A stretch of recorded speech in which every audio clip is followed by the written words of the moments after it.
안녕하세요 여러분, 도키와 미국 주식 시장하는 것을 환영합니다. 오늘 리뷰할 종목은 구독자님께서 요청해주신 인테그리스로 티커네임 ENTG가 되겠습니다. 이 기업은 6개월 동안 52%, 1개월 동안 6%, 그리고 5일 동안 마이너스 6% 하락한 종목으로 최근에 조금 조정을 받고 있는 기업입니다. 먼저 영상을 통해서 이 기업이 어떤 비즈니스 포트폴리오를 갖고 있는지 파악해 보도록 하겠습니다.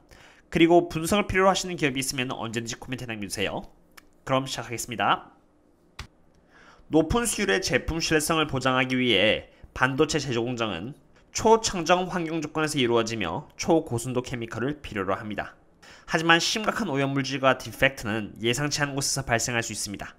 케미컬 이동 중에 청정한 케미컬은 깨끗하지 않은 컨테이너, 저장 탱크 또는 유체 공급 시스템의 튜빙, 피팅 그리고 밸브와 접촉할 때 순도가 급격히 떨어집니다. 케미컬 제조부터 사용 시점까지 케미컬의 청정한 공급 프로세스를 위해 end-to-end 솔루션을 제공하는 곳은 오직 한 회사입니다. 그 회사가 바로 엔테그리스입니다. 케미컬 제조업체에서 제조 공정 과정에 케미컬이 튜빙, 밸브 및 피팅을 통해 대용량 컨테이너로 이동이 됩니다.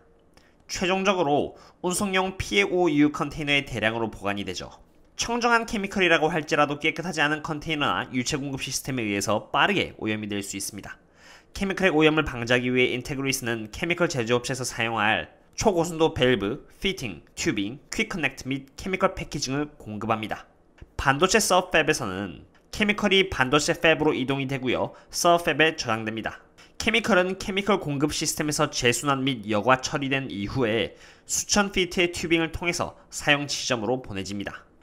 튜빙 내부 표면의 불순물이 케미컬로 방출되고요. 시간이 지나면서 튜빙 재료 자체의 금속이온이 케미컬로 침출되어서 유체를 오염시킬 수 있는 것이죠.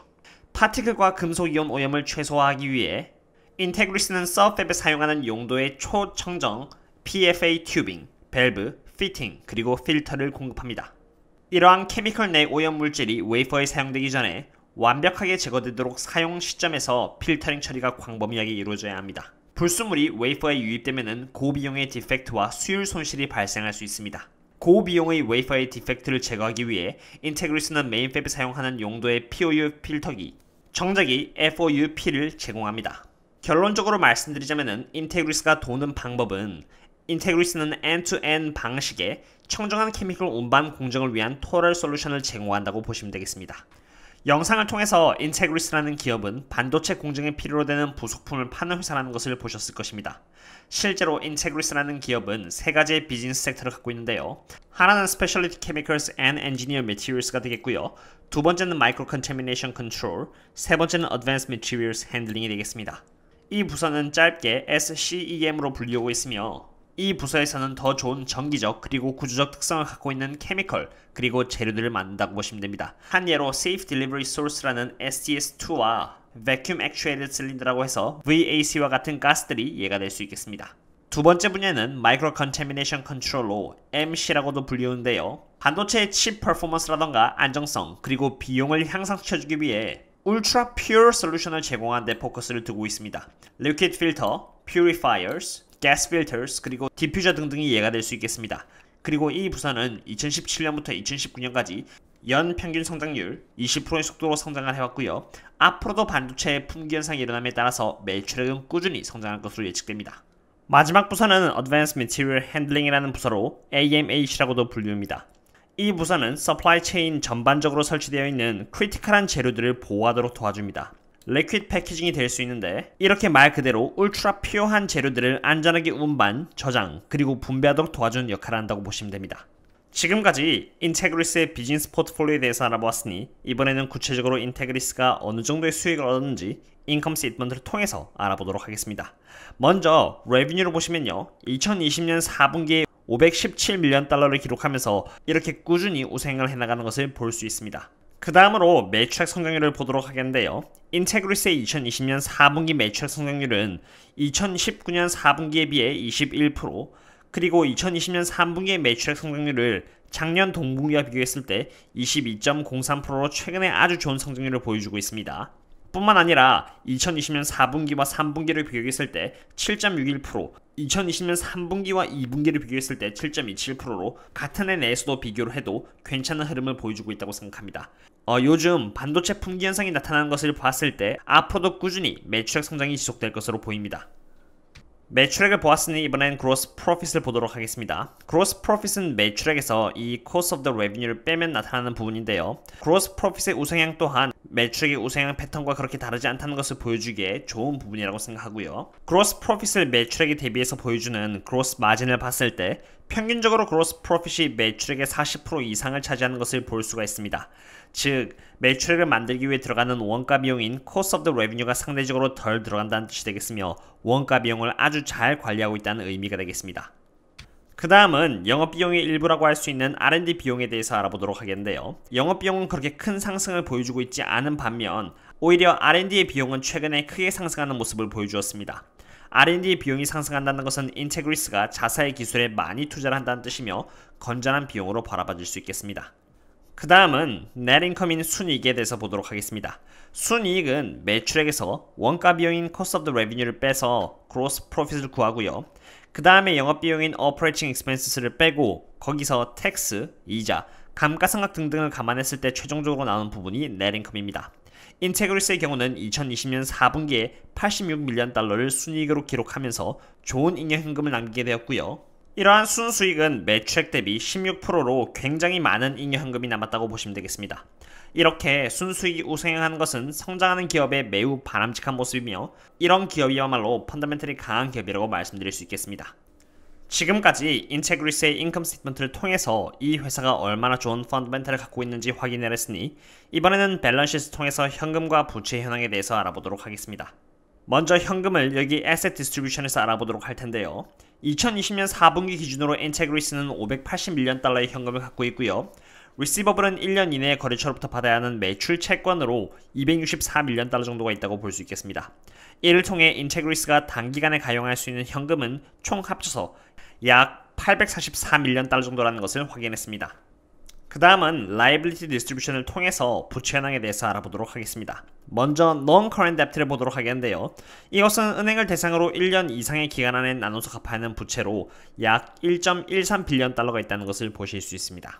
그리고 Payable은 1년 내에 거래처를 대상으로 매입 채무를 해야 하는 부분인데 약 81밀리언 달러 정도가 있고요.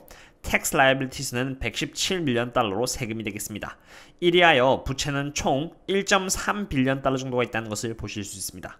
갖고 있는 현금이 844밀리언 달러인 것에 반해 부채는 1.3빌리언 달러이므로 부채가 현금에 비해서 많으나 그렇다고 해서 감당하지 못하는 부채를 지고 있는 것도 아닙니다.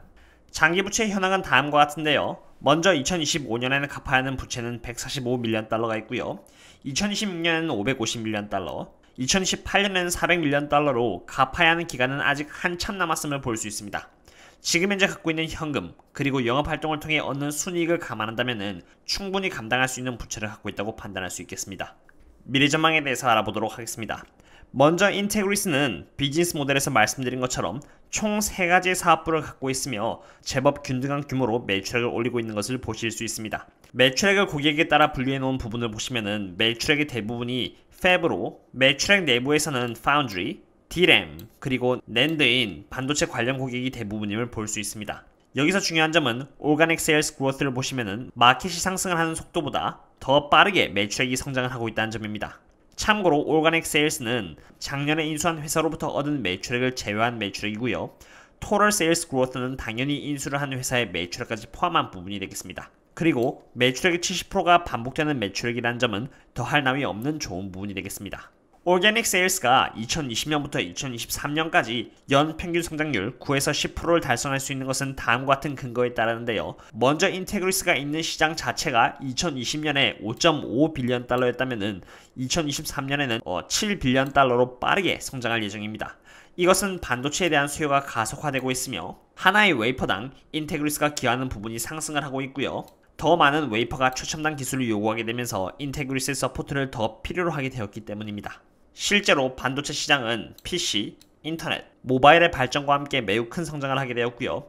4차 산업혁명으로 인해서 5G, IoT, 데이터 익스플로전, 그리고 자율주행으로 인해 반도체의 수요는 더욱더 커질 것으로 보여지고 있습니다. 이번에는 DCF 밸류에이션을 알아보도록 하겠습니다. 2021년에는 630밀리언 달러의 EBITDA를 기록할 것으로 예측이 되고요. 2024년부터 5G, IoT, 데이터 익스플로션, 그리고 자율주행이 본격적으로 자리를 잡으면서 2026년에는 1.5빌리언 달러의 에비타까지 성장할 것으로 예측을 했습니다. 어디까지나 인테그리스의 경우는 시장보다 더 빨리 성장하는 부분을 확인했고요. 이러한 성장세를 시장의 성장세에 맞추었기 때문에 에비타의 성장을 보수적으로 잡았다는 것을 보실 수 있습니다. Applicable Tax Rate의 경우는 미국 회사는 21%의 세금을 떼고 있기에 세금을 밸류에이션으로 감안을 했고요. 디스카운트 레이트는 12%로 어디까지나 DCF 밸류에이션은 예측에 따라서 밸류에이션을 적용하는 것이므로 최대한의 변수를 줄이기 위해 평소보다 더 많은 할인율을 적용했습니다.